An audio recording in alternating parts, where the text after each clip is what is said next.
Good morning viewers, you are watching this morning bulletin with Shudha. The central government is likely to reintroduce the delimitation bill during the monsoon session of the parliament.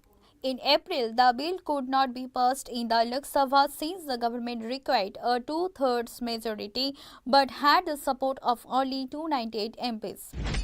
Former IPL chief alleges pressure from Dawood Ibrahim-linked betting network, denies being a fugitive. Man brutally stabbed ex-girlfriend and her sister in Bhopal. CCTV footage capturing the chilling sequence of events has since surfaced on social media. The video shows the violent struggle, which quickly altered nearby residents. Multiple safety lapses have come to light during the probe into the deadly fire at a guest house in Delhi's Malviya Nagar a day ago, in which 21 people died, while preliminary findings suggest that most of the victims died due to suffocation and smoke inhalation rather than burn injuries, sources said. A massive investigation into the recent fire at the Flourish Stay Hotel in Malviya Nagar has exposed a wave of illegal expansion, system safety failures, and a loophole-ridden licensing process following his arrest. Hotel owner Lavkesh Bajaj has deflected blame during police interrogation, reportedly telling detectives that he was assured by an associate that in Delhi's anything goes. 7 people out of at least 50 people were hospitalized in the Ghatlodiya area of Ahmedabad city after consuming contaminated water, officials said on Thursday.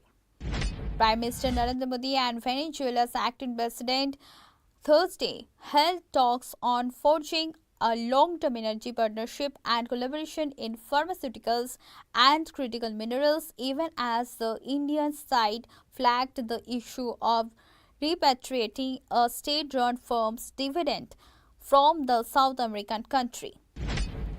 The Dravida Munnetra Kazhagam on Thursday announced that it will not participate in the India Alliance meeting scheduled to be held in New Delhi on June 8th, citing conscience over what it described as a betrayal by the Congress party following the Tamil Nadu Legislative Assembly elections. Congress leader Rahul Gandhi on Thursday cancelled his scheduled visit to Almora and Pauri Garhwal in Uttarakhand after his helicopter encountered severe weather conditions and expressed disappointment at not being able to meet people to share his vision for the future of the state, where elections are to be held next year. A massive fire gutted several shops in a three-story commercial complex in Hyderabad's bustling Amirpet area on Thursday afternoon. Police said there were no casualties or injuries in the incident. Months after being hailed a hero for saving dozens of lives during badly immersed shooting on Bundy Beach, Sydney man Ahmed Al Ahmed reportedly faces allegations of domestic abuse and has been accused of assaulting his father. Russia's inability to break through the stalemate in Ukraine is becoming so evident that significant voices in the Russian establishment have publicly started to call for an end to the conflict. Donald Trump has once again returned to late-night posting sprees on Truth Social. Discussions around his sleeping habits and whether a lack of rest could be affecting his cognitive health. It was another dramatic yet desultory week on the Hormuz Apprentice, a poorly rated reality television show about Donald Trump's war with Iran. The American president said he was close to deciding on a deal to extend the ceasefire, only to demand further changes. Iran signaled it might abandon talks with America. America's Social Security Trust Fund for the country's elderly citizens is now more than old enough to be drawing a pension itself. When the program launched in 1940, its future must have seemed assured. Lots of money went in and little came out. For each retired person drawing benefits, more than 150 workers were contributing to the fund, which invested in treasury securities. President Trump has told aides privately that he would consider ending the ceasefire with Iran if Tehran kills American troops. US officials said, insisting that the weeks-long pause in airstrikes remains intact despite a steady stream of violent skirmishes. Iran's Supreme Leader Mustafa Khamenei on Thursday claimed that Tehran had delivered a decisive blow to the United States and Iran. In fresh remarks, the Ayatollah referred to the US and Israel as the malicious enemy and adding that they had been defeated in their confrontation with the armed forces. HDFC Mutual Fund has suspended fresh lump sum investment and switched into its gold exchange traded fund and gold fund of fund schemes. The decision follows unprecedented retail cash inflows into gold-linked assets amid fluctuating domestic and international commodity prices. While lump sum deposits are halted, existing SIPs and stock exchange trading for the ETF remain completely unaffected.